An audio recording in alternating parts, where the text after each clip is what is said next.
How to stay calm, no matter what. The Stoic rule that changes everything.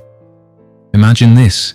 You lose your job, your car breaks down, your phone lights up with 100 problems, and yet you're calm, not numb, not pretending, actually calm, because you've tapped into something ancient, something most people overlook, a forgotten philosophy that makes you untouchable. And stay with me until the end, because I'll share one final Stoic ritual that Roman emperors used to remain unshakable. If you make it a daily habit, it can transform your entire life. This isn't just mindset. It's not about pretending everything's fine. It's a shift so deep, you'll see chaos and feel peace. Let's dive in. Most people are fragile. They're calm until life stops going their way. One rude comment ruins their day. One missed opportunity throws them off course. They're ruled by emotion without even realizing it. But the Stoics saw it differently. They believed you don't control events. You control your response. That's it. Marcus Aurelius, emperor of Rome, faced betrayal, war, and plague. He could have panicked. Instead, he wrote this in his journal. If you are distressed by anything external, the pain is not due to the thing itself, but to your estimate of it, and this you have the power to revoke at any moment. Let that sink in. It's not the thing, it's your interpretation of the thing. That traffic jam, that insult, that failure, it doesn't control you unless you hand it the keys. Zeno of Citium was a wealthy merchant, until one day his ship, carrying all his fortune, sank, bankrupt, lost, alone. But instead of spiraling, Zeno stumbled into a bookstore. He picked up a copy of Socrates' teachings, and everything changed. He later wrote, "I made a prosperous voyage when I suffered shipwreck. What looks like ruin can be the beginning of resilience." That shipwreck, it didn't destroy him, it revealed him. And that's the Stoic mindset. You can't control what life gives you, but you can control what you do with it. Epictetus, a slave-turned-philosopher, gave us the clearest Stoic tool, the dichotomy of control. Two categories. 1. Things you can control, your thoughts, your actions, your effort. 2. Things you can't, other people, outcomes, the weather, the past. Simple, but life-changing. Because most of us waste energy on things outside our control. We rage at traffic, we fear opinions, we chase outcomes. But the Stoic chooses differently. Complaining does not work as a strategy. Randy Pausch. We all have finite time and energy. Any time we spend whining is unlikely to help us achieve our goals. And here's the challenge. Every time something stressful happens, ask, is this within my control? If yes, act. If no, let go. Now, some people think calm is weakness, that it's passive. It's not. Stoic calm is strength under control. It's the warrior who knows when to hold the sword and when to keep it sheathed. Be like a duck, paddling and working very hard inside the water, but what everyone sees is a smiling and calm face. Manoia Rora. Calm doesn't mean you don't care. It means you don't crumble. You don't let the storm outside shake the stillness within. You are the sky. Everything else, it's just the weather. Pema Chodron. Now here's where it gets intense. The Stoics practice something called Premeditatio Malorum, the premeditation of evils.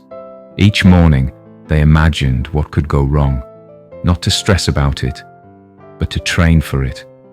What if your flight gets cancelled? What if your deal falls through? What if you get betrayed?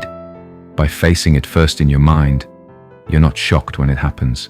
Seneca said, "The man who has anticipated the coming of troubles takes away their power when they arrive."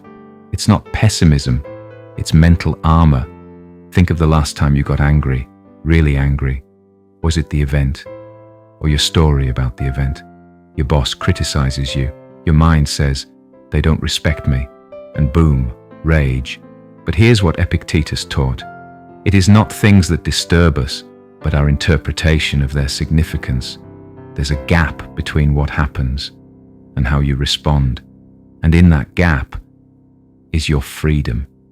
So how do you train for that freedom? With discomfort. The Stoics didn't just read philosophy, they lived it.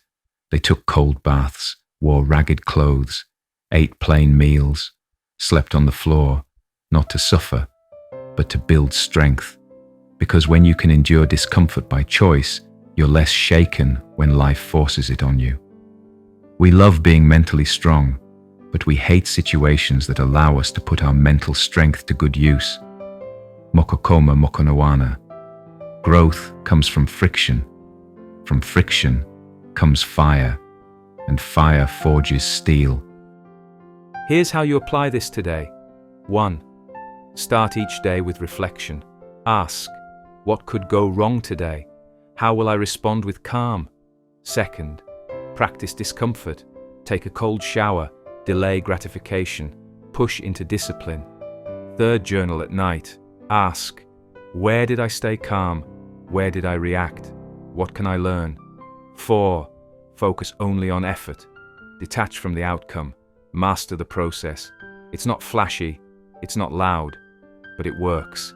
Every day, you're sculpting your inner citadel, brick by brick. Now look, pain is real. This isn't about ignoring it. You will face loss. You will feel fear. You will be tested. But remember, feeling too much is a hell of a lot better than feeling nothing. Nora Roberts. The Stoics didn't suppress emotions, they understood them. Warriors should suffer their pain silently. Erin Hunter. Feel it, accept it, but don't let it rule you. Don't hand the steering wheel to fear. You are not the emotion, you are the observer of the emotion.